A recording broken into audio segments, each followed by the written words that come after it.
Muy grato saludarlos, estimados amigos. Nuevamente poniendo las barbas en remojo. Ya estamos en plena campaña de segunda vuelta electoral. Realmente hay muchos temas que se tratan en el Ecuador, pero los temas importantes, los temas trascendentales, los temas que han hecho del Ecuador lo que lo conocemos hoy y la famosa palabra, la potencialidad del Ecuador, es lo que realmente debemos estar tratando más allá de las promesas de campaña. Para esto, el día de hoy vamos a hablar del tema agroproductivo, la parte agrícola, las zonas rurales, el desarrollo agroindustrial, exportaciones, este tipo de cosas en poco tiempo que tendremos. Para eso hemos invitado a Santiago Jaramillo. Santiago ha sido presidente de la Asociación de Zamoranos, es un ingeniero agrónomo, es un experto en la cadena de banano particularmente, ha estado vinculado a hortalizas, empresas nacionales importantísimo, pero también ha estado vinculado a empresas internacionales donde hay una visión relativamente distinta. ¿Y quién mejor que Santiago para comentarnos esto? Santiago, bienvenido. Qué grato tenerte aquí. Gracias por haber aceptado. ¿Y cuál es la realidad productiva? ¿Cuál es la realidad de la productividad en el Ecuador? ¿Qué nos puedes comentar? Buenas noches. Buenas noches, Rodrigo. Muchas gracias por tu invitación. Es importante que estos foros se den y que la gente pueda escucharnos desde nuestras visiones, desde nuestra experiencia, desde nuestro conocimiento, si puede decirse así, de la realidad o de la realidad como lo vemos desde nuestra experiencia en el campo, ¿no? Directamente en el campo, qué se ve y qué es lo que creemos que el país, tu pregunta es qué pasa con la productividad, qué pasa con el sector agropecuario. Venimos en una historia antigua del Ecuador, tiene baja productividad, de que no tenemos procesos de desarrollo, pero en el otro lado tenemos que el mejor camarón del mundo, que el mejor cacao del mundo, que las mejores rosas del mundo, que el mejor banano del mundo. Entonces, y no cuadra ni lo uno ni lo otro. La verdad es que yo veo que en nuestros países de Latinoamérica en general tenemos un factor común cuando hablamos de la realidad de la productividad, ¿no? Es obviamente baja productividad. En todos los cultivos, tal vez algún salvo, alguna excepción, el factor común es baja productividad. Tenemos falta de financiamiento en el campo. ¿Sí? De muchas formas, microfinanciamiento, financiamiento grande, etcétera, pero no existe el financiamiento suficiente. El Ecuador, como otros países, somos dependientes o tenemos una dependencia hacia la exportación. Todo lo que queremos producir es para exportación, ya sea primario o sin valor agregado, pero la visión es y exportemos y los países, es decir, dependamos de las exportaciones. Tenemos problemas de clima, en general, todos vamos a sufrir de problemas climáticos, tenemos problemas de agua, unos por escasez, otros por mucha agua, otros porque no tenemos la distribución del agua, no tenemos el acceso al agua adecuado como factor fundamental de la producción. Tenemos degradación de nuestros suelos por muchos factores, por los factores climáticos, erosivos, etcétera. Tenemos una pobreza rural, es a la que hay que combatir. Esos son factores muy comunes en el área. Una migración cada vez mayor. Tenemos problemas de género, la diferencia entre el hombre y la mujer en el sector productivo. Tenemos problemas de infraestructura, vialidad, riego, puerto, aeropuerto, accesos. Tenemos problemas de comercialización, de poder tener cadenas de comercialización justas. Tenemos falta de políticas. Y ahora por último tenemos patrones de consumo. Entonces, todos esos factores que yo creo que son los más importantes en común, que tenemos en toda la región de los países en desarrollo, que afectan directamente la realidad de la productividad del país. Más o menos esa es mi visión en contexto o sea, me la has puesto compleja. A ver, yo creo que hacer dos o tres comentarios rápidos. Hace pocos días atrás tuve el gusto de estar con gente del Perú que me decía, nosotros, el clima no tenemos mayor problema porque tenemos seco y más seco. Agua tenemos que traerla de varios decenas o centenas de kilómetros de distancia porque simplemente no tenemos agua. El Así suelo es, no es problema porque es piedra. Eh, Sin embargo, tienen una estructura productiva que ha trascendido y en los últimos 20 años salieron de prácticamente cero producción exportable a más de 12.000 millones de dólares en producción exportable. De hecho, los últimos 3 años han duplicado la oferta exportable agrícola. Y nosotros más bien, yo lo veo desde otra óptica, tenemos agua que no sabemos manejarla, por eso tenemos problemas de inundación y de sequía. Entonces hay un tema de educación y manejo de agua. Tenemos problemas de degradación de suelos y muchas veces porque, y perdón la crítica, pero mal trabajamos el suelo que nos hace que se nos degrade. así es. El tema de infraestructura, este fue otro comentario que me hizo el amigo del Perú que me decía, ustedes tienen unas carreteras que ya les envidio. Yo le decía, pero los costos de las carreteras. Y me decía, sí, pero los tienes. Que definitivamente no debemos tener los altos. Pero la productividad, que depende de muchos factores, porque también tenemos un tema laboral complejo, ¿no? Entonces, ¿qué hace que el Ecuador, teniendo la mayor mega biodiversidad del planeta, donde nuestro cacao, el cacao fino de aroma, es único, la pitahaya, el palmito, para irme a los otros productos que no están en el top 10, digamos, el brócoli, pero son una serie de productos muy apetecidos en el mercado internacional. Y eso es lo que al final del día se obtiene. El año pasado se exportaron 24.000 millones de dólares y es el sector que realmente mueve la economía, porque mueve la economía formal e informal y mueve toda la estructura rural. Nos da de comer y da de comer al mundo. ¿Cómo podemos cambiar el chip? Yo entiendo la parte de la problemática como productor, pero ¿cómo, cómo ver el otro lado? O sea, ¿dónde están nuestras oportunidades y qué es lo que nos falta hacer para que esas oportunidades se conviertan en realidades? Porque oportunidades podemos tener todas desde el mundo, pero si no las ponemos a realidades, no quedan más que una declaración de buena intención. Mira, lo que tú dices, esos son los factores. Si tú ves el ejemplo de Perú que acabas de poner claramente, es cuando tú buscas el desarrollo agrícola y empiezas a decir qué factores son los importantes para el desarrollo agrícola. Entonces tú vas a tener esos factores naturales que hablas tú, que son, tengo diversidad geográfica, ¿sí? El Ecuador tiene la diversidad geográfica, ecosistemas diversos, tiene sierra, selva, Amazonía, eso te permite tener una gama de productos, ¿sí? Tienes recursos hídricos, hasta nos sobre el agua, ¿sí? Lo que no tenemos es la infraestructura desarrollada para administrar el recurso más importante, que es el agua. No tenemos las entidades de administrar. Hay una empresa pública del agua casi inexistente. El agua aquí tiene dos fines claros. Uno es el consumo humano y el otro es la agricultura, ¿sí? Entonces, si no empiezas a administrar de una forma y no puede estar en manos, perdóname, yo no estoy de acuerdo que esté en manos del Ministerio del Ambiente, la administración del recurso más importante, ¿sí?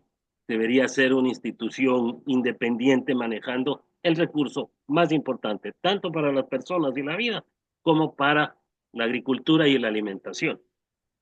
Tiene suelos fértiles el Ecuador, ese es el otro factor natural. La mayoría de los suelos ecuatorianos son aptos para la agricultura. Eso es, ¿por qué no usamos esos factores naturales que los otros, los vecinos, lo están usando? Sí, tenemos factores económicos que nos hace falta, es la inversión en infraestructura que decías tú. Tenemos carreteras, tal vez nos falta puertos, nos falta la infraestructura de riego, y eso todos van en mejora de productividad.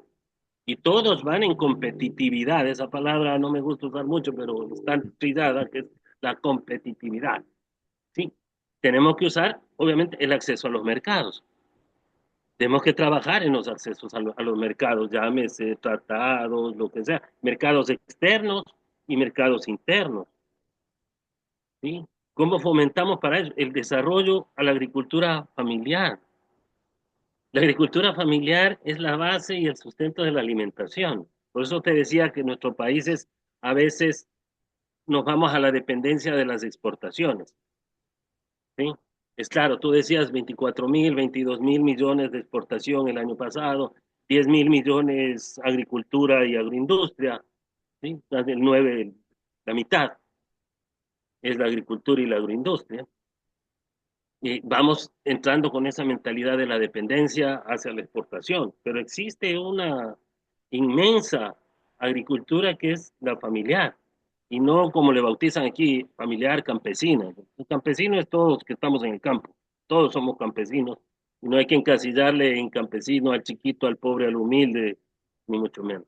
Pero es la agricultura familiar la que nos va a dar los empleos y la producción, sobre todo empleo, sobre todo empleo. Si nosotros desarrollamos la agricultura familiar, vamos a mitigar la migración.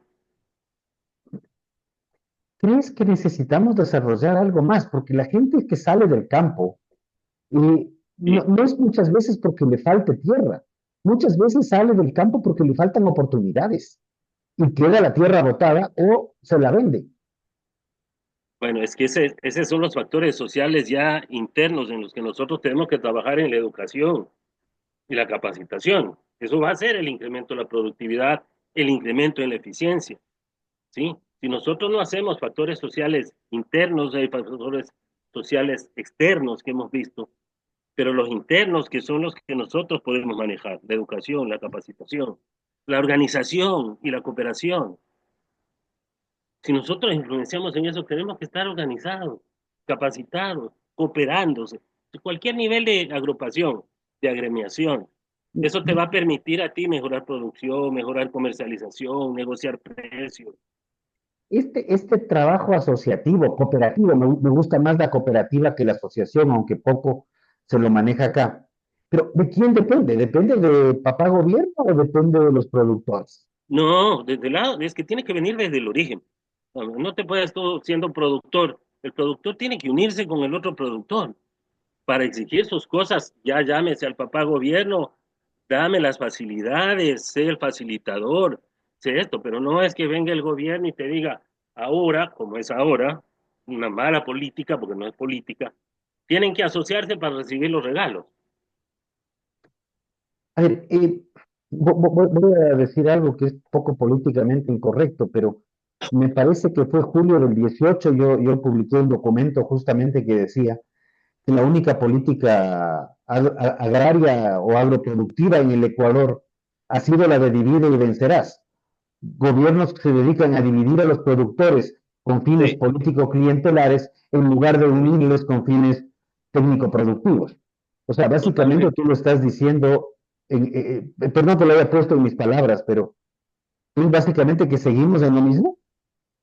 Sí, si tú te pones a ver, volvamos 15 años atrás, más de 10 años atrás, no ha cambiado el manejo desde el ente regulador, llamémoslo así, como Ministerio de Agricultura de parte del gobierno.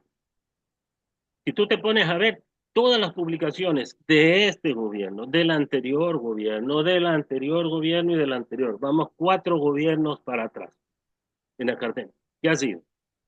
Regalos, kits agrícolas, las mismas reuniones en donde te regalo insumos. ¿Qué pasa con esos insumos? No sé, pero te los regalo.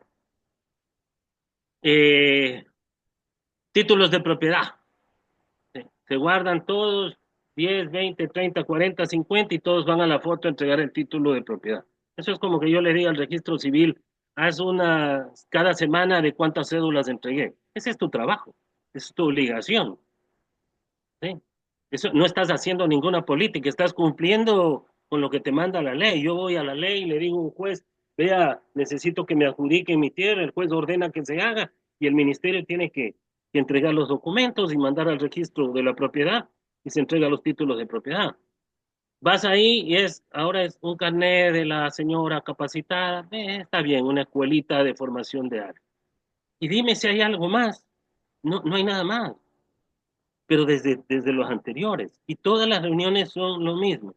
Para eso tuvieron que crear, porque obviamente ley de la Constitución te obliga, tú no puedes entregarle recursos del Estado al sector privado, especulado. Entonces les creas asociaciones. Hoy hay la asociación 1 de julio, 14 de julio, 15 de julio, 16 de julio, 17 de julio, 20 de julio, hasta la 30 de febrero hay. ¿Ah? ¿Para qué? Para que puedan recibir los regalos. Entonces se volvió un manejo político populista, desde donde lo veas, eh, una herramienta política, lo que debería ser todo lo contrario, una herramienta de desarrollo, una herramienta de progreso. Todos los analistas del mundo te dicen que los países van a salir con tres líneas fundamentalmente. Una es la minería, otra es el turismo y la otra es la agricultura. Y Interesante, ninguno de Roberto. los gobiernos de los que estén les oyes hablar. Una de las debilidades fuertes de candidatos a gobiernos o de expresidentes siempre ha sido el sector agrícola. Son muy débiles en eso. No, nunca ha sido de importancia. Es más fácil hacer carreteras, porque carreteras hago un contrato y tiro carreteras. Y me tengo que entender con un constructor o con un contratista. ¿Sí? Hacer escuelitas me veo con constructores. Pero hacer agricultura me veo con el pueblo, me veo con el agricultor, me veo con los productores, me veo con la gente que es de carne y hueso y que me va a reaccionar. Es la gente que me va a cerrar una carretera. ¿Sí? Entonces es difícil tratar eso. ¿No? Entonces, En ese aspecto, ¿cómo ves el tema Colombia? Porque Colombia se caracteriza por tener los fondos para fiscales que más bien si tú quieres estar, y voy a coger el ejemplo de la Asociación Nacional de Cafetaleros, la Federación Nacional de Cafetaleros, y por cada kilo que se comercializa de café, hay un valor que lo retiene el gobierno, que cada 10 claro, años se lo entrega a la federación, y la exacto. Federación Nacional de Café de Colombia, pues maneja toda la cadena, desde todo el productor, por más pequeño que sea, que quiere comercializar su grano, hasta ser dueño de la marca Café de Colombia, que muchos la conocemos como Juan Valdés. O Sí, sea, y pasó por tener la propiedad de un banco, y es una de las agremiaciones. Entonces, claro, el gobierno se entiende con la federación. ¿Y por qué allá la agremiación funciona y por qué aquí no? Y dato suelto, hace algunos gobiernos de atrás o hace algunos ministros de atrás, porque es más complicado, tenemos más ministros que gobiernos, se sí, hizo un balance en el 2019, para ser exacto, y consolidamos todas las agrupaciones o todas las instituciones que crean asociaciones agropecuarias, ¿ya? Porque están creadas en todo lado, incluso en la Secretaría de la Política, y pudimos cuantificar en papel que había más de 35,000. Entonces, claro, lo que tú mencionas se mantiene, o sea, con 35,000 asociaciones de agropecuarias hasta la 30 de febrero, que me ha encantado el ejemplo, eh, claro, nadie puede ponerse de acuerdo conmigo. así es. No, es lo que estoy diciendo. Y ese es el divide y vencerás. ¿Y por qué funciona en Entonces, Colombia? en vez de hacer lo contrario, Colombia nace también la asociación desde los productores, ¿ya? No desde el sector oficial. Aquí nació al revés. El sector oficial promoviendo las asociaciones con un fin de interés político del gobierno, que es cómo yo le hago llegar los regalitos, porque ya ni siquiera tienes que hacer inversión, lo que necesitas es presupuesto. Y, Si yo y- tengo plata, ¿qué hago? Compro insumos y regalo, y eso es política de Estado, ¿no? Eso es lo más fácil. eso es politiquería pura y dura, y tú ya estás hablando de 18 años, o sea, Pura y dura, todos, llámese gobiernos de izquierda, de centro, de derecha, lo que tú quieras. La agricultura se ha vuelto un tema de politiquería total, ¿no? Entonces, eso cambia. Por ahí hay gremios que luchan y hacen su suelto, ejemplo, los florícolas, pasan independientes, trabajan, son toda una cadena, se organizan, pero ándate a la agricultura general del país, está dividida desde eso. Entonces, si tú lo segmentas, nosotros el país tenemos, yo lo veo así, tres áreas agrícolas, ¿no es cierto? Una es lo que es la exportación, que hoy en agricultura se centra en tres productos fundamentales. Hoy, el más importante, el cacao, por ingresos. Segundo, el banano.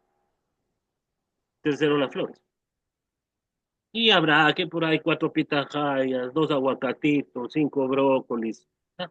Eso suman el sano. Pero son tres. Tienes la otra área productiva que es la agroindustrial, ¿sí? O agropecuaria industrial también. ¿Dónde estás? ¿Qué? Maíz, arroz, leche, posiblemente palma. Siete cultivos. ¿Sí? Y luego tienes, obviamente, una gran gama, que es lo que yo llamo la agricultura de la seguridad alimentaria, que es todo lo que comemos. La gente que siembra frutas, la gente que siembra hortalizas y todo lo demás, que es donde están la gran cantidad de agricultores, que es donde está el tema importante de la agricultura familiar, que es donde está centrado, debería estar centrada la capacitación y la educación para garantizar los alimentos, que es donde debería iniciar a centrarse las cooperativas y la organización, donde está muy importante es el género, donde la mujer juega un rol importantísimo en la producción y en la comercialización. El rol, lo que hemos hecho, agricultura de hortalizas, eso en el campo, es la mujer. ¿Sí? Y la mejor mano de obra para hacer agricultura de ese tipo es la mujer. ¿No? Pero eso hay que ir segmentando. Entonces, ahí les vas poniendo los roles a cada segmento, el género. Después viene el tema de la juventud en la agricultura. Si no trabajamos en la juventud, en la agricultura, nos vamos a quedar sin seguridad alimentaria. Dos temas ahí. El tema de la juventud y la edad, esto tanto en el mundo entero como en América Latina, la situación es exactamente la misma. Así es. El promedio de edad de los agricultores supera los 56 años y adicionalmente más del 60% son mujeres, pero de la tercera edad, o sea, o llegando a la tercera edad. Así es. ¿Cómo Así es. enamoras al joven? Cuando está, Ese es está un reto. pensando en el YouTube, está pensando en el Instagram, en el TikTok, y están generando recursos a más de, sin meterme en otras actividades que también están Muchos compitiendo de generan manera ilegal. recursos, otros están viviendo de las remesas, que hoy es el segundo ingreso más importante del Ecuador después del petróleo. Entonces están en una comodidad económica por el tema de remesas, que tiene el Estado que ver cómo captarlo para que esos jóvenes entrarles como con educación técnica, si vamos a lo agrícola, educación corta técnica en el campo, para poderles crear el amor al campo y que no salgan a la ciudad a buscar cualquier otra opción, A ver, ¿sí? tú has mencionado en varias ocasiones, y no pensé que tenía que contarlas, pero debía haberla hecho, pero son más de 3 o 4 veces que tú has mencionado la importancia de la educación y la capacitación. Sí, Ahora, cuando mencionaste el tema de los famosos kits, nos encantan los kits, nos encantan los regalos y nos encantan las dádivas, que usualmente son en época de campaña también, sea nacional o sea local. Pero hay una frase que también es muy común en la campaña, a mí en lo personal me eriza la piel, pero eso soy yo, es vamos a volver la mirada al arte. sí. ¿Qué sientes tú Dice, con eso? nada, regresan a mirar nomás, nada más. Le regresan a ver al campo y salen corriendo porque es difícil. Es tan grande, tan amplio. Como te digo, pensar en los jóvenes. Si yo tuviera, ejemplo, vamos a poner un ejemplo florícola. Tengo un grupo de amigos, una gran inversión que hay en Machinguí, pero impresionante. La gente no sabe, no conoce que hay inversiones fuertes en el país. Un grupo florícola el más grande del mundo. 3.000 empleados. para que tengas una idea. ¿Mm? Una infraestructura de poscosecha de 20.000 metros cuadrados, eso es una cosa enorme. A ver, para quienes no ubican, Malchinguí queda en el cantón Norte de Pedro Guatemala. Moncayo, en la provincia de Pichincha. Tabacundo le conocemos más comúnmente. Exactamente. Entonces, imagínate la demanda de mano de obra. Y la mano de obra de esa industria viene del oriente. Desde el oriente tienen que traer la gente para trabajar en esa industria. Tiene problemas de mano de obra, ¿ya? Y tienes que cada vez con una rotación de mano de obra, como yo tengo mano de obra calificada, entonces tienes que estar todos los días entrenando gente, capacitando gente, sale gente, entra gente. Si tú ya montaste una infraestructura de ese nivel, el Estado debería promover o facilitar una educación técnica media en esa zona para que puedan aprender esos jóvenes y tengan el acceso ahí a la mano al trabajo, que los necesitan. Hoy acaba de promover el gobierno y dice que le dio sueldo a no sé cuántos muchachos de $400 por 3 meses y ahora creo que van a ser 5. ¿Dónde están? No los hemos visto, no sabemos. Y todos querían que vayan a trabajar en el sector público. Entonces, que las direcciones provinciales para el caso de agricultura contrate el uno 100, el otro 200. ¿Qué van a hacer si no tienen ni los recursos de movilización, de nada? Canaliza eso con el sector privado. Pon a esos muchachos de pasantes en la industria láctea, que demanda gran mano de obra, en la industria ganadera, que tú la conoces muchísimo más que yo, en la industria florícola, en la industria bananera, en la industria del cacao. Y créeme que te va a faltar espacios. Si tú como gobierno le vas a pagar 5 meses de sueldo y yo como empresario privado voy a captar eso como una capacitación gratuita para preparar 5 meses a mi gente, lo más probable es que de ahí me voy a quedar con la gran mayoría de esos muchachos. ¿Sí? Y eso es fácil, y eso no necesitas hacer gran cosa ni ser un genio, eso se necesita tener la capacidad, tener la solvencia de arriba y de abajo para hacerlo.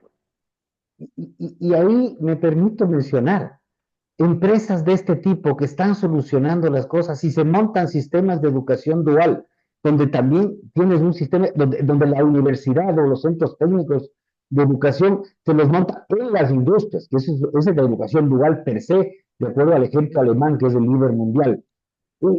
Denle crédito, denle incentivos tributarios, sean a través de los municipios, con vía los impuestos prediales, o que patentes no paga el sector agroproductivo, o Claro, vemos a través del impuesto a la renta, pero comentemos este tipo de cosas. Pero quiero cambiarte un poco el tema. Olvidémonos un rato del aspecto gobierno. Olvidémonos un rato de este tema que creo que es más un mantra que un motor. Y es una opinión muy personal. Eh, ¿Qué debemos hacer? ¿Cómo reestructurar un poco el agro?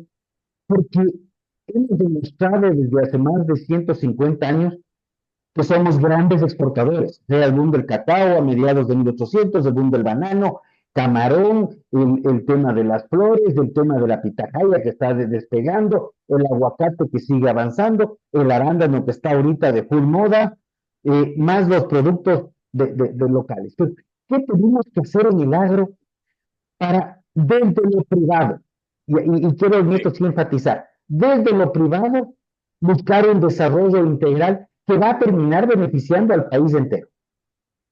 Mira, si nosotros hemos visto, si yo lo veo en ese contexto, nosotros decimos que el desarrollo depende, hemos nombrado factores naturales, ¿ah? Factores económicos, factores sociales, internos, externos que nos dan.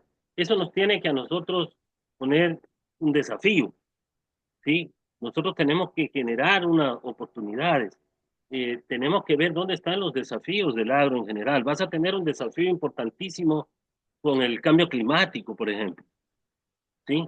Hoy lo estamos viviendo, ya vemos los extremos del año pasado, grandes sequías, hoy excesos de lluvia, en otros lugares problemas de vialidad que se van a ir afectando, cuando vienen los fenómenos del niño, terremotos, etcétera. Es como sociedad buscamos que ¿Qué va a pasar con el cambio climático? Ahí te juegan roles importantes que toca tratar de meterle al sector privado como un gestor, pero tiene que salir, o sea, el sector privado tiene que salir el tema del seguro agrícola, por ejemplo, que no desarrolle, ¿sí? Todo el mundo tiene carros y la gran mayoría hoy tenemos el carro asegurado, de alguna u otra manera, porque te obliga el concesionario, ¿sí? Y debes tener un seguro, ¿sí? En la agricultura debe ser obligatorio, si yo siembro, tener un seguro. ¿Ya? A mí que si el gobierno lo subsidia, pero el sistema, el modo de gestión que tiene el tema del seguro agrícola aquí es un fracaso. El área asegurada agrícola del país no llega al 0,5% y el área pecuaria al 0,025%. Sí, eso es un fracaso total. Y no puede decir nadie, ay, hemos reconocido 2 cheques que hemos pagado 4 veces. ¿Sí? Entonces, esos retos climáticos, hay países como Chile que tiene bonos de, ¿cómo se llama? De catástrofe, bonos catastróficos con el Banco Mundial, con el Banco Interamericano de Desarrollo, ¿sí? Bonos de impacto catastrófico. Ellos viven en un lugar de terremotos y eso. Obviamente, esos bonos van a generar plata, es como un ahorro. Pero cuando yo tenga el impacto, voy a tener la plata que no la tengo hoy, porque no voy a poderle sacar del erario del Estado y generarme un bache fiscal más grande que el que tenemos. Si nos cae una catástrofe de 3.000 millones, de 4.000 millones, ¿de dónde lo sacamos? ¿No? Entonces tenemos que buscar eso como un seguro. ¿Dónde están esos bonos? ¿Dónde yo puedo invertir esos bonos de catástrofe para que cuando yo tenga la catástrofe tenga algo para recurrir? El acceso a la tecnología. Amén de 4.0, lo que tú quieras, es el acceso a la tecnología. Si yo invierto en dar fertilizante, semillita, fungicidas, mi impacto es pequeñito. En productividad casi ninguno. ¿Qué termina eso? Siendo vendido, monetarizado, robado, etcétera. Si yo regalo después una bomba de fumigar, tengo un impacto un poquito mayor, porque estoy ayudando con algo. Si regalo un tractorcito, impacto por ahí en unas 400 hectáreas, y es un tractorcito de 85 caballos, 90, que no es más lo que te van a dar. Te doy un ejemplo, si yo impacto en un dron, ya impacto en 4.000 hectáreas, ¿sí? Ese es el desarrollo de la tecnología. Entonces, si yo invierto en un dron, que es lo que me va a costar menos que un tractor, pero mi impacto va a ser tremendo. Por ejemplo, en arroz, yo con un dron puedo cubrir 4.000 hectáreas de fumigación al año. Se pagó la inversión, pero sola, ¿sí? Pongo menos riesgo del contacto con insumos a los trabajadores, ¿sí? Ahorro mano de obra, lo puedo hacer en el momento oportuno, etcétera, etcétera. Tienen muchas ventajas la tecnología. Entonces, tiene que ir para allá el enfoque de quien sea, llámese sector privado, gremios productivos, asociaciones, en cómo yo tengo que invertir en tecnología. Yo puedo hoy tener monitoreado mis cultivos vía satélite a un costo mínimo, pero mínimo. Yo puedo saber dónde están mis problemas de agua, mis problemas de humedad. Yo puedo manejar la clorofila desde un satélite. ¿Y cuál es la ventaja con el satélite? El dron también saca fotos, pero es la foto de hoy. Pero si yo quiero ver mi foto hace un año, ya no la tengo, porque no me la tomé. Pero con el satélite sí puedo ver mi foto de hace un año y puedo ver mi foto de hoy. ¿Entiendes? Y esas herramientas no las usan. ¿Por qué? Porque son baratas. A ver, perdón. ¿Me entiendes? A ver, ¿Por qué no no uso yo usan esas las cosas? herramientas porque son baratas. Sí, porque suena duro decir, porque no hay para repartir, Ah, lastimosamente, lastimosamente. Entonces, tengo que tenerlas eso, caminando con las personas, o eso, donde va a ser 100 millones, 100 millones. Cuando yo puedo censar satélites con 10, ¿sí? Más o menos la relación. Entonces, sí, es todo ese tema que son los desafíos y las oportunidades contra el clima, la tecnología, el financiamiento. El financiamiento, te presto, mañana te... Por el un lado te estoy diciendo, ya te abrí el crédito, y por el otro lado te estoy diciendo, no me pagues. Entonces, algo en el medio de un banco te comenta cuál es el fin, ¿no? No desde hoy, desde el gobierno, desde antes, en el que colocas créditos y después no sabes si te pagan, si no te pagan. Esos créditos tienen que ir atados a obligatoriedades, ¿no? Obviamente, como el tema del seguro, como el tema de tecnología. Te pongo un ejemplo. Mira el cacao. El cultivo de más crecimiento es una locura lo que ha pasado con el cacao. Pasar de 100 a 400, $500 un saco, eso no va a pasar con ningún cultivo. Es como que pases mañana de litro de leche de 50 centavos a $2. Eso no va a pasar nunca, ¿no? O de la caja de banano de $7 a 30. ¿No?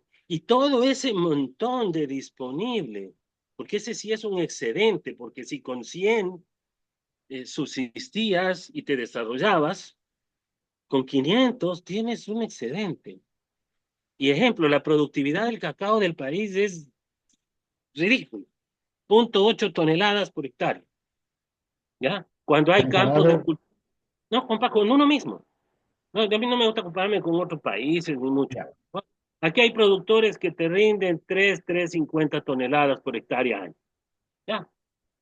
Y hay el promedio nacional que te rinde 0,8. En el país hay, ¿cuántas? 600,000 hectáreas de cacao entre huertas, plantaciones y eso. 600,000. Puede ser el cultivo más grande. Hay 200,000 familias, 195,000 familias involucradas en eso. Imagínate el tamaño de eso. Ese excedente que hoy ya va a superar al banano claramente y puede pisarle los talones al camarón en cuanto a ingresos, pero en cuanto a volumen son las mismas 450,000 toneladas, 480,000 toneladas. A ver, perdóname que te haga una pausa ahí, pero si el volumen no ha cambiado y lo que hemos crecido es por una lotería de precio, por un Total, efecto, esto es un efecto de una caída de producción externa. en Costa de Marfil, en el África, es el mayor Sí, productor de cacao del mundo. sí. ¿Y qué pasa si el día de mañana Costa de Marfil recupera su producción? Volvemos a la realidad, ¿ya? Ya. Y que va a recuperarlo en más largo tiempo, en menor. Entonces, ¿qué hacemos? Que como hicimos en Camarón, que nos pegó la mancha blanca, nos destrozó, y hoy la gente en Camarón invirtió en tecnología, invirtió en educación. Hoy somos líderes en Camarón en tecnología mundial, ¿sí? Después de haber pasado del hueco, hoy le enseñamos al mundo, tenemos los récords de producción, los récords de productividad, y por eso, con precios malos, el sector de Camarón está donde está. Guardo esto, líderes mundiales en tecnología, líderes mundiales en producción, líderes mundiales en productividad y a Sí, pesar de los precios malos, seguimos exportando. Creo que eso es importante mencionarlo porque muchas veces la lotería del precio es lo que nos lleva a tomar decisiones y ese es uno de los mayores riesgos a mi criterio. pero claro, ojo, pero te estoy diciendo, cuando ya invertiste en tecnología, en todo para llegar a los Claro. niveles de productividad que te permitan ese precio. Si tú hoy dices, me vuelvo a caer y Ghana y Costa de Marfil vuelven a producir los niveles que producían, muy bajos, pero mucho también al nivel de Ecuador, con mano de obra re barata, con trabajo infantil, con explotación laboral, con todos los temas, y el Ecuador trabajaba, obviamente, un poco de mejores condiciones, pero tenían los mismos precios de venta. Hoy tienes un precio que te permite, debería permitirle invertir. Si tú subes medio kilo por hectárea, medio kilo, de 0,8 a 1,3, medio kilo en 600,000 hectáreas son 300,000 toneladas. Subes el 70% de la exportación. Y eso en divisas, multiplícale por $800 a 300,000. Son 2.400 millones. No, Es un chorro de plata. ni siquiera le subas tanto, déjale con $400, ya, Ya. ya es un chorro de plata. Es que el $400 son 8.000. Exactamente. Ah, ya. O sea, el $400 el quintal son 8.000 por tonelada. ¿Ya? Me has dejado con algunas inquietudes, y perdón Sí. que regrese. Monitoreo satelital, bajo costo, asequible. Acceso a tecnología, mucho depende de la decisión de si yo no tengo para meterme con el dron, me junto con 3 vecinos y de pronto ya tengo para alquilar uno, en último caso, y me junto con 30 para comprar otro. Un dron se paga en un año. Te Ya, amortizas al 100%. porque además, si ya pude comprarlo en un grupo de gente y me sobra la capacidad de fumigación del dron, puedo arrendarlo para los otros vecinos. Para todos. Entonces, ¿qué hago yo con la línea de crédito? Le digo, vean, pequeños productores, júntense aunque yo les voy a financiar el dron, pues. ¿Me Y entiendes? ahí, a ver, Cacaotero, ¿sabes por qué la producción de cacao es así de mala? Porque no tiene riego, porque no fertiliza, porque Diosito es bueno, tenemos eso, porque somos bendecidos. Esa es la realidad. en algún momento se hablaba, y sí te hablo del mismo año, no, 2019, 2020, y hablábamos de por qué no tener políticas crediticias, donde evidentemente, si yo te doy crédito a ti, Santiago, yo soy banco, yo te doy un crédito, tiene que estar vinculado a un seguro, punto uno. Y Total. dos, si tú quieres sembrar cacao, ¿ya? Y tú me dices, tengo aquí mi terreno, vamos a sembrar el cacao de tal variedad, yo te doy un crédito, ¿ya? Y te doy un crédito a lo que te da la banca, 8, 9, 10%. Van Ecuador hablando, ¿no? Sin Yo embargo, intento, tú acabas de plantear algo distinto.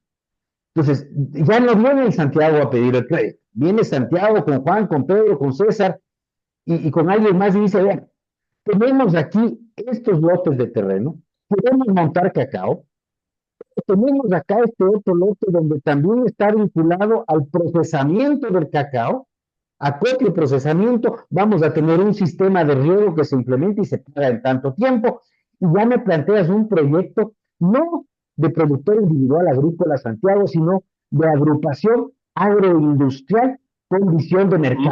más fácil que eso. ¿No? Mira, Y te pones la completo. línea de crédito y le dices, yo por ejemplo no soy amigo de crecer en áreas de siembra, en frontera agrícola.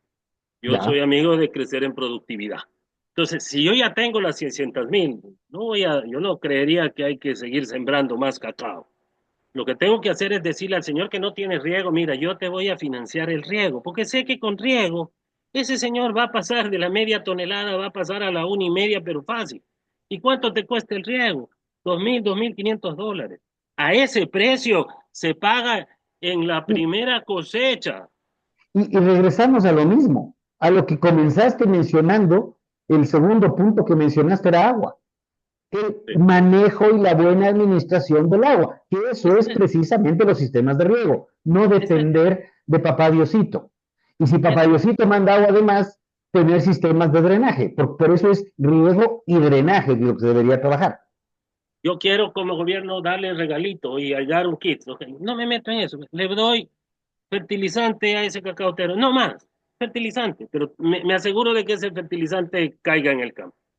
Con esas dos cosas, con un riego y un fertilizante, créeme que en cacao duplicamos la producción promedio fácil y el ingreso es brutal y el efecto es tremendo.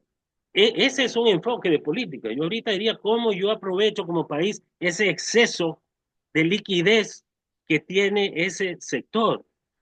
Y es el único que tiene eso. No va a haber ningún otro que tenga eso. Esas son las oportunidades que hay que ver en esos desafíos y oportunidades que yo tengo dentro de todos estos factores. Cuando hablamos la tecnología, el financiamiento y luego de eso la oportunidad de exportación, que para este caso va a ser abierta por si hay una demanda insatisfecha. Y un detalle importante puntualmente para el sector cacao. Esta es una ventana de oportunidad que se ha abierto que puede terminarse en un tiempo perentorio, 1, 2, 3 años. O sea, Ponle No, 4 a no, no, 5, pero 4 o hasta ahí 5, pero puede ser. no es que esto va a durar para toda la vida. Y si No, no, esa esto es plata la finito. usamos para Esto es finito. cambiar de carro a la última, cambiar de carro, cambiar de celular y no regresar y reinvertir en el campo, en 3, 4, 5 años, tendremos al mismo cacaotero que vivió rico durante una ventanita y luego continúa con su vida pobre. Vuelve a ser así, exacto. Sí, pero si yo invierto en eso, cuando baja el precio, estoy preparado porque ya mi productividad, como la del camarón, ya no era pues la de las 2.000 libras, ya es la de las 6.000 libras, ya es de las 10.000 libras, ¿sí? Ya no era la de la una cosecha al año, ni de las dos, hoy de las tres y hasta cuatro cosechas al año. Entonces, ahí puedo yo solventar el tema del precio del mercado. Pero si no estoy preparado a eso y sigue igual, me baja de $400 o 500 el saco otra vez a los 100 de antes y vuelvo a lo mismo. Y posiblemente hasta peor, porque tal vez hasta me quedé endeudado, porque pensando que iba a tener más plata, me compré más carros o me hice de 3 compromisos más y tengo que mantener a 3, muy común acá. Entonces, es así, la gente va a tener una nube, ¿no? Entonces, ahí es donde debe ingresar el papá Estado a hacer política de cómo yo hago con ese excedente, cómo yo ocupo ese excedente. Y así te enfocas en esos 3 sectores. Ok, miren, de exportación es fácil, son 3 cultivos. En banano no tienen mucho que hacer, el banano está cerrado, el banano son los mismos actores, el banano son 5.000 y pico de productores, los problemas ahí son internos de la cadena, no es una cadena unida, es una cadena totalmente desunida, es una cadena con intereses totalmente polarizados, es una lucha de unos contra otros, pero a la larga todo sale, porque hay un mercado mundial que el Ecuador lo domina, que no le puede bajar nadie. El Ecuador es el 30%, 3 de cada bananos en el mundo, de la fruta más barata del mundo, lo produce el Ecuador. Entonces, es difícil que alguien le meta cucos y le diga se va a caer, que el esto, que la India, que el Mar Muerto, que el petróleo, que el esto, que esa es la parte de la narrativa de un sector poderoso comercial que ejerce contra un sector grande pero menor. Entonces, ese es un problema. El otro producto, el cacao, tiene un mundo para crecer y desarrollarse, y el florícola está haciendo bien su trabajo. Cada año se supera, igual, metidos mucho en tecnología, ¿sí? Trabajando mucho en genética, trabajando en el bienestar de la gente. Es una cadena, ¿y sabes por qué? Porque el riesgo del florícola está casi todo montado sobre el florícola. El florícola es el que paga los impuestos, el que contrata a la gente, el que corre el riesgo, el que contrata los fletes, el que vende. Ese man se saca la madre. El riesgo en el banano está en la mitad de un sector grandísimo comercializador intermediario que pone 5 personas a trabajar, un importador afuera, porque aquí hablan de exportación y ese es otro error. El banano aquí se vende a importadores de afuera. Aquí no hay exportadores en Ecuador. Hay comercializadores que venden la fruta FOB pie de barco. Eso no sabe la gente. Entonces, ¿crees que aquí que Santiago Jaramillo está yéndose al mercado a luchar contra los chinos, contra los alemanes, contra los del Mediterráneo? No, señor. Ese mundo lo manejan 30 personas. Ese mundo lo manejan 30 personas que comercializan el banano del mundo. Y ellos, a su vez, le pagan a un operador local en Ecuador para que le compre la fruta y se la entregue en el barco, en el puerto. Y por eso le da un valor, ¿sí? Por eso la gente cree que cuando el precio sube a 14 está enriqueciéndose un intermediario. No, señor. El importador le da a ese operador local un precio que se llama FV. Ejemplo, te voy a hacer una aritmética. Te doy $10 por caja. De ahí tú tienes que pagar la caja, el cartón, los insumos, el material, el transporte. Esa es la parte del comercializador, que más o menos es 3. Y te queda 7 para el productor, para la fruta. ¿ya? Entonces, ¿qué pasa si de los 10 que me dieron, el mercado me mueve a 11, pero yo ya recibí 10? ¿A quién le mocho? Los 3 de acá son costos. Pues ya no le puedo dar al productor 7, le tengo que dar 10, 6, perdón. ¿Sí? Entonces, ¿quién es el que termina manejando el déficit entre lo que le paga el importador al local y el mercado? Es el productor. Y en esa cadena acá el que pone el riesgo total es el productor, el que compra los insumos, el que paga las fumigaciones, el que paga la tierra, el que paga toda la mano de obra, el que paga el seguro social, todo. ¿Qué tan, el banano dentro de los productos que hemos hablado, banano, camarón, cacao, el banano es el que tiene precio mínimo de sustentación, debate Sí, sí, sí, tiene por una el ley. cual no Más quiero que eso, entrar. tiene una ley. Hay una Tú ley, tienes una ley ley. orgánica. A ver, y si el mercado mundial se cae el precio y la decisión técnica y o política en el Ecuador es que el precio del banano sea subible mucho al productor, lo que ya ha pasado en otros productos a veces. ¿Qué pasa con el comercio? Porque el productor Dos, necesita vender su dos producto, o cosas sea, fáciles en banano. Que se caiga más de ser la fruta más barata, ya sería que se caiga. ¿Por qué razón? Porque hay una fruta que le va a reemplazar. No hay fruta que le reemplace. No hay fruta que le reemplace. Es una ventaja. El banano es el que come el niño y no necesita herramientas. No tienes que mandarle con una manzana con un cuchillo o a pelar una piña o a partirse un mango. El banano lo pela y se come el niño en su lonchera. Difícil de reemplazar. El banano se come el señor que no tiene dientes, ¿sí? Que no tiene que pelar, que lo puede aplastar y hacer una papilla. El banano se come el preso en las cárceles cuando le pones en el desayuno en una caja o en las escuelas. Entonces es muy difícil por su versatilidad de ser sustituido como fruta, aparte de ser una fruta energética poderosa. Tiene ya. unas ventajas que le vuelven una fruta barata y perfecta. Ya. Entonces, cuando pase eso puede ser vía especulación, pero va a llegar un momento en que la gente es como el huevo. Así que, ¿cómo le vas a reemplazar al huevo? Hoy es el día del huevo, ¿no? O en estos días fue el día del huevo. La proteína más barata, la proteína animal más asequible. ¿Cómo puedes reemplazar? Y ahí vamos a entrar después a la cadena de los productos agroindustriales que no hemos tocado, Sí, ¿no? no, y el tiempo se nos está acabando, que ese es un problema. Sí, entonces mira, entramos en eso. ¿Cómo yo hago eso? Igual, decías tú, regulaciones. Tienes en los industriales o agroindustriales, maíz, arroz, leche, regulado, ¿ya? Y son los más grandes para la agroindustria. El maíz en Ecuador es materia prima de agroindustria, no es de consumo, es algo nos consumiremos en cualquier cosa, pero el 98% es agroindustria, ¿sí? Materia prima.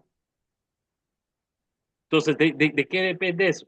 De las opciones que tenga la industria de comprar afuera o comprar local. Entonces, pero ahí están metidas 250.000 hectáreas de producción.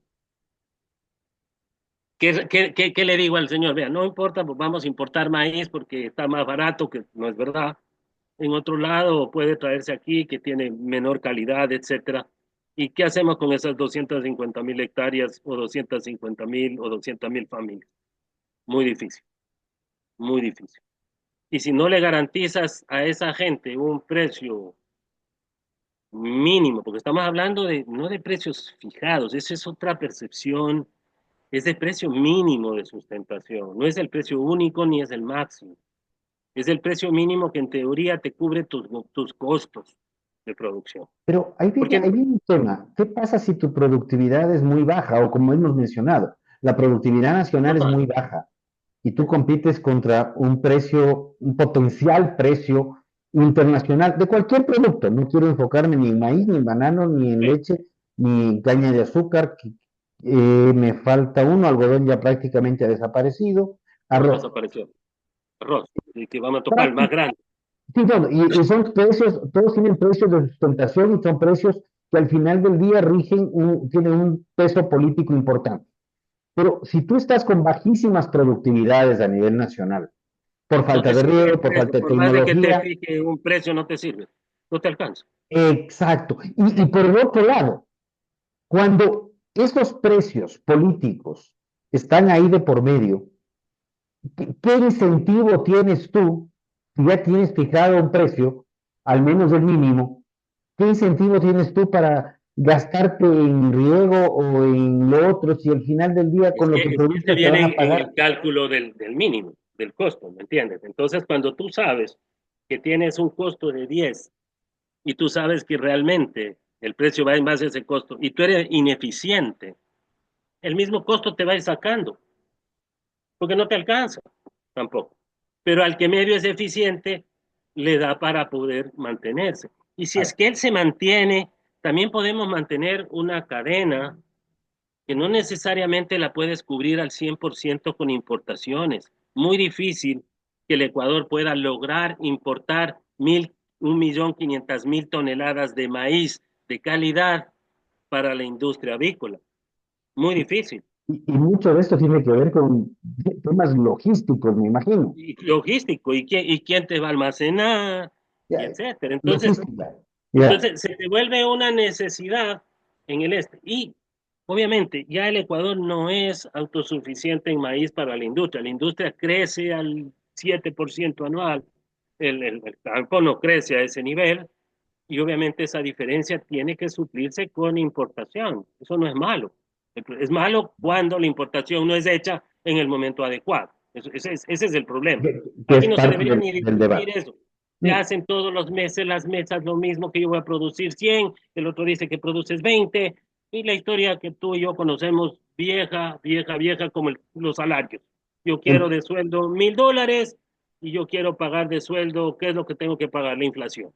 y, Y es y así. solo como dato, en el caso salarial, nunca medimos la productividad Actividad. laboral, que Así es es. lo que deberíamos estar trabajando. ¿Cuánto me rinde a mí cada ¿Cuánto me dólar que rinde este yo trabajo? invierto?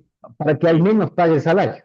Pues no nos exacto. entremos en ese lado que no Entonces, te terminaríamos bien. caes ahí en el otro cultivo, arroz. Arroz, ¿dónde va? Va toda la industria, pero el arroz sí es la base del consumo ecuatoriano.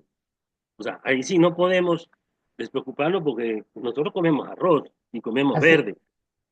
hace 12 años atrás, el Ensanut, precisamente es una encuesta de salud, fue una encuesta muy completa, precisamente determinó, y esto no es una buena noticia, perdón que lo diga en esos términos, que por la cantidad de arroz que se consume, el arroz se convertía en la principal fuente de proteína del Ecuador, incluso por sobre el pollo, que es la Por segunda, volumen, por por volumen. volumen. Claro, el contenido proteico el valor proteico del arroz creo que debe estar en el orden del 3, no Sí, sí, sé. es No me insignificante en acuerdo. relación a lo que Pero es si yo me carbohidrato. meto una libra, me estoy metiendo en volumen, es como pegarme un vaso de whisky sin agua, pues.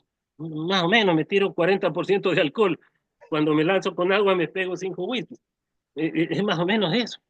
Entonces, es el impacto proteico, lo que tú dices es verdad, por el volumen de consumo que tenemos frente a la proteína animal, no podemos tener acceso a la carne Eh, en, en, Pero en también eso porción. tiene un problema, o sea, también tienes un desbalance nutricional ahí porque estás consumiendo un exceso de carbohidratos que te da una proteína por relancina, pero necesitas consumir proteína, la Claro, que quieras, y hablamos de proteína paliar el de hambre, origen ¿no? animal.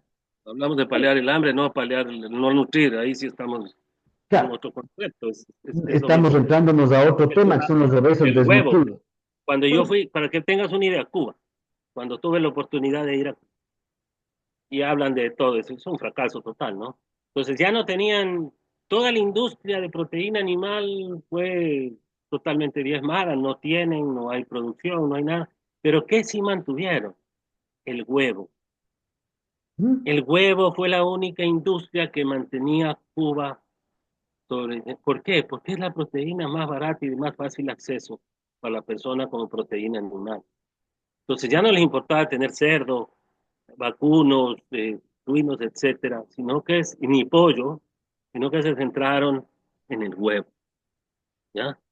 Esa es la importancia. Entonces, la cadena que nosotros tenemos de maíz balanceado, carne animal, proteína animal, tiene que decadenarse en eso, en el huevo, y ahí es donde hay que luchar en ese factor que te decía de patrones de consumo, que ahora te quieren meter el huevo feliz, la leche sintética, la carne hecha en la impresora de la computadora, etcétera, que pueden matar a la agricultura, nos quieren Y matar de donde sea. Ese es uno de los factores externos, los conflictos, las migraciones y los factores de consumo en donde ya la vaca es el productor de CO2, es el contaminante, el vacuno, el azúcar es mala, el huevo es malo, esto es malo.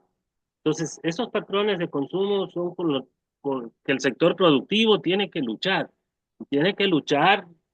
muy fuertemente y eso lo logra haciendo unidos de verdad, porque está en riesgo el trabajo, está en riesgo el ingreso, está en riesgo las divisas, está en riesgo la competitividad, está en riesgo la sostenibilidad y está en riesgo la soberanía alimentaria. Santiago, te hago una pregunta un poco polémica y ya vamos terminando, pero sí quisiera tener, tú mencionaste en algún momento el cambio climático. Evidentemente tenemos climas extremos. Dentro de la lectura que yo llevo, que este es un tema que a mí sí me ha gustado mucho, encontré un documento sobre los cambios climáticos, porque al final del día la estancia del humano en el planeta Tierra es pequeñita en relación a la historia del planeta. Y la historia del planeta a través de estudios geológicos, de estudios en perforaciones de glaciares y demás, denota que hemos tenido épocas con muchísimo mayor CO2 en el ambiente, hemos tenido épocas inclusive con temperaturas de ambiente muchísimo más altas, no de 1, 2, 3, de 7 a 9 grados más altas que las actuales.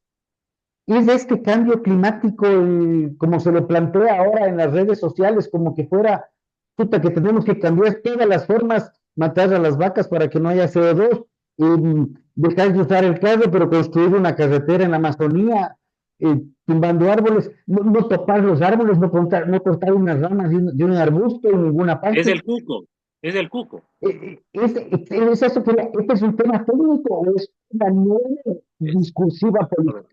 es una realidad, pero es utilizada, Ya. ¿sí?, por estas tendencias mundiales, mundiales, porque ahí está metido el gran poder económico del mundo en transformarle al cambio climático en un cupo, en un causante de, en que sea al que hay que recurrir cuando algo sale mal, hay que echarle la culpa a algo, y esa muletilla tiene que estar hoy en todos los foros, en todas las cuestiones, tiene que hablarse del cambio climático. Si nosotros no le enfocamos al cambio climático como desafío para ser productivos, vamos a caer en lo mismo. Entonces, ¿y yo cómo hago eso? Ok, manteniendo la infraestructura, obviamente, con tecnología.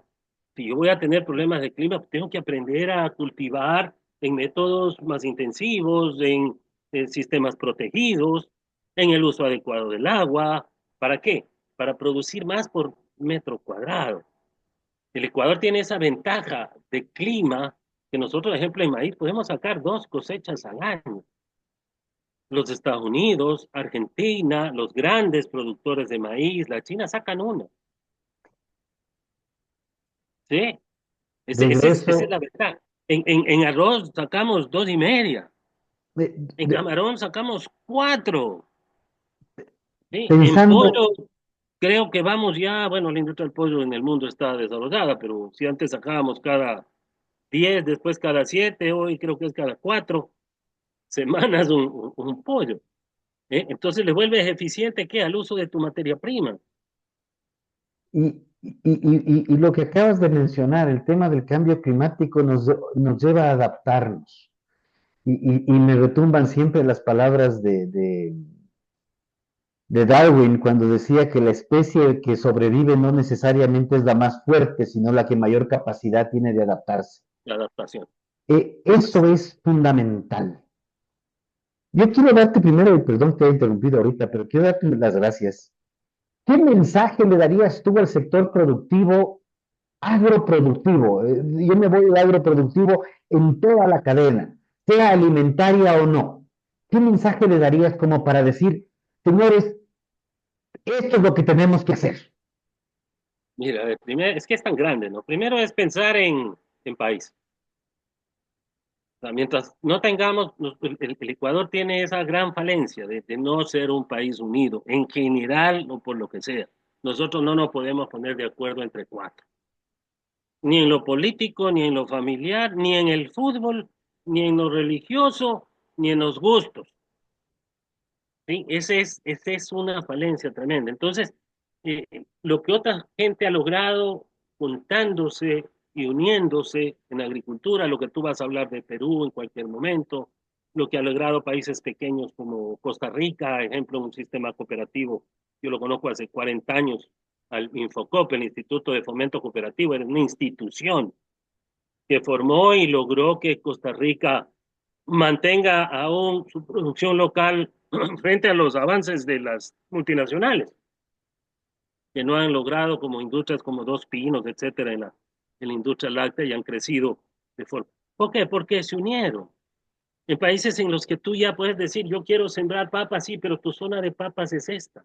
No vas a sembrar porque somos libres de hacerlo en cualquier lugar. Por eso tenemos 600.000 de cacao produciendo 0,8, cuando podemos tener 300.000 produciendo 3.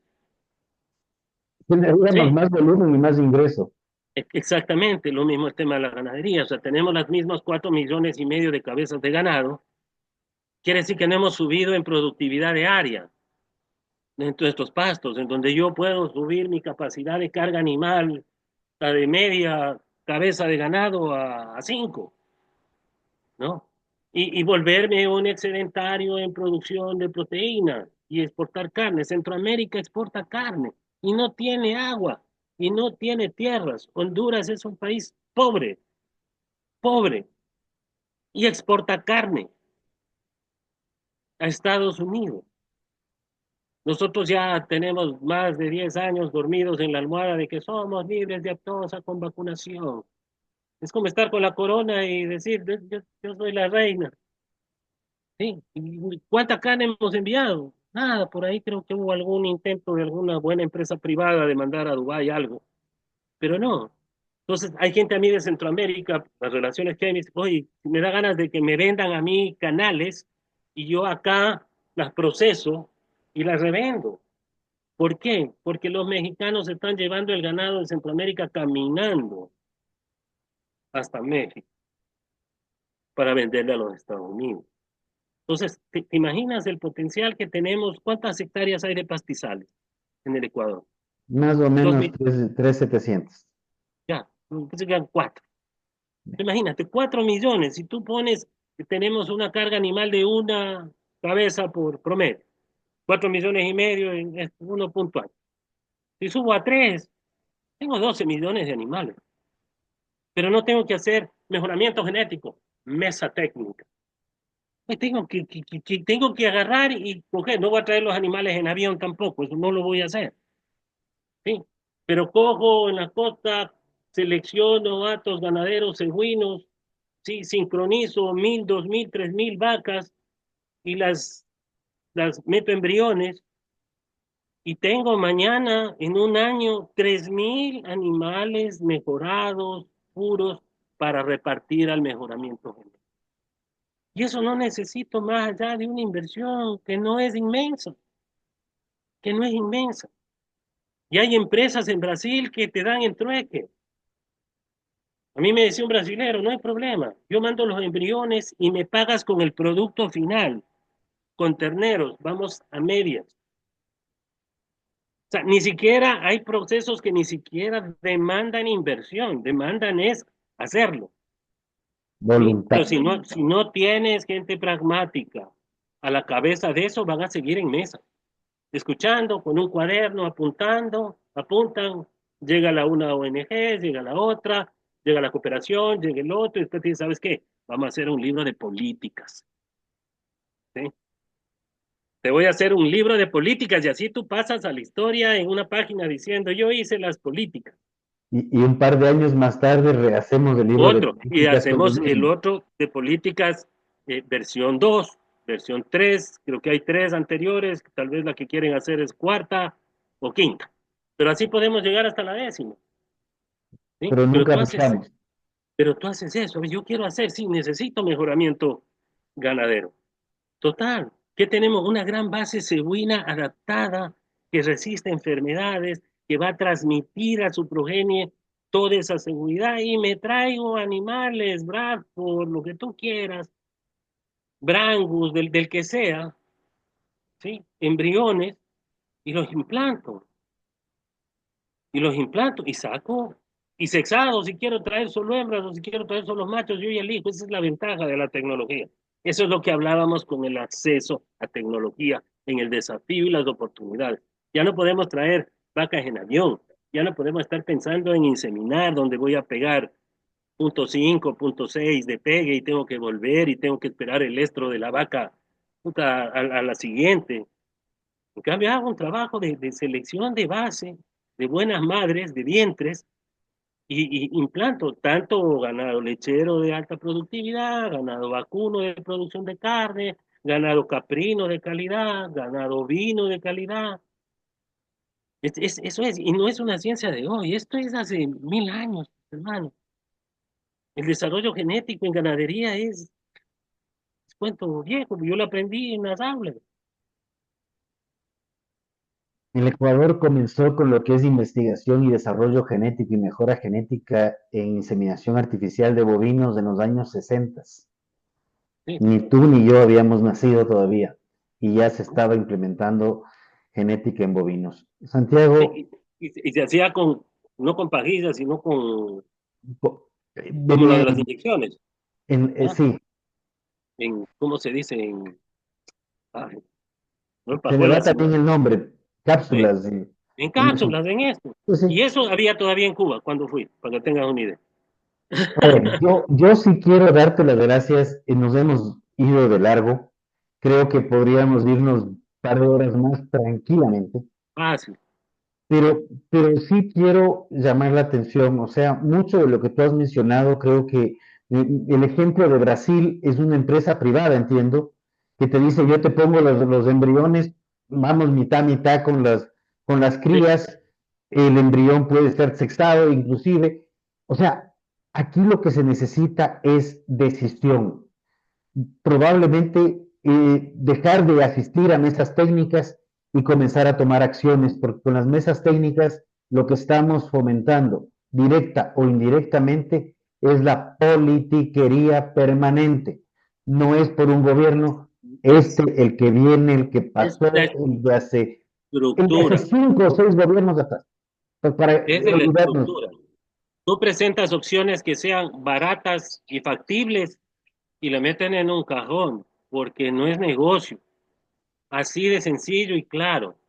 Si tú le dices, mira, aquí tenemos que almacenar, el Ecuador no tiene reserva estratégica de arroz.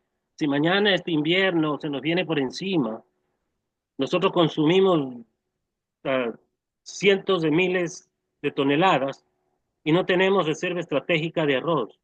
Pero le dices a un gobierno que esa es su obligación, entonces ya dicen, cielos, belleza, $3000 por tonelada, wow, billete, esto, años y siglos.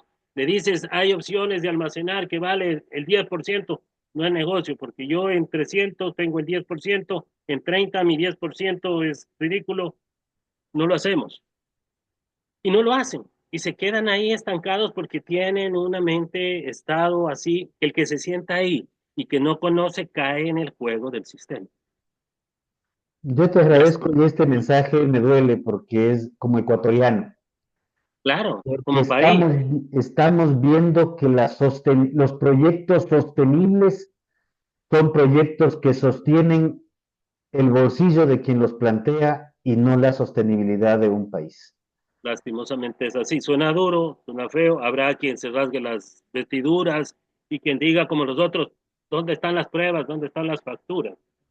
Sí, Creo que aquí este programa plantea poner las barbas en remojo y muchas total. veces hay que decir las cosas que no nos gusta escuchar y que a veces tratamos de no decirlas. Pero sí tenemos que dejar de hablar de las oportunidades y comenzar a ejecutarlas, de a poquito. Si queremos comenzar con riego, y no tenemos para un riego de última tecnología computarizado con sensores de humedad en el suelo, comencemos con una pequeña aspersión con mangueras sencillas, Con el básico. pero comencemos, porque si seguimos hablando y seguimos en esas técnicas, no vamos a avanzar. Seguimos empantanados y llevamos, en relación al Perú, 25 años hablando de la potencialidad, cuando ellos, en estos 25 años, solamente para tomar este siglo, nos han demostrado que la acción funciona mucho más que la intención. Estimados amigos, muchísimas gracias, espero que nos hayan acompañado. Estaremos compartiendo esto en todas las redes. Suscríbase a las redes tanto de Tiempo Real, de Rodrigo Gómez de la Torre. Esto estará repartiéndose también en pastillas, Twitter, Facebook, Instagram, TikTok. Ya estamos en TikTok y estamos implementando ya Spotify. Muchísimas gracias y Santiago, gracias porque creo que se han dicho algunas verdades que muchas veces no son políticamente correctas, pero son necesarias de ser dichas. Bueno, gracias. Gracias a ti, Rodrigo, por permitirnos hablar un poquito sin tapujos de la realidad. ¿Qué es lo que hace falta? La gente tiene que tener baños de realidad. Debemos tener baños de realidad si queremos cambiar. Debemos hablar la verdad. Debemos tener claro que nosotros, la gente que está involucrada en el agro, tenemos que salir solos del problema. No podemos depender de los estados, no podemos depender de los gobiernos y tenemos que luchar en un frente común contra todo lo que se nos viene, que no es nada bueno. Pero aquí seguirá como el agricultor. El próximo año le pego, así dice el agricultor. Y por eso sigue siendo agricultura. Y somos el ejemplo más fuerte y el concepto más claro de lo que es la resiliencia. La resiliencia, así es. Gracias mil. Gracias a ustedes por escuchar.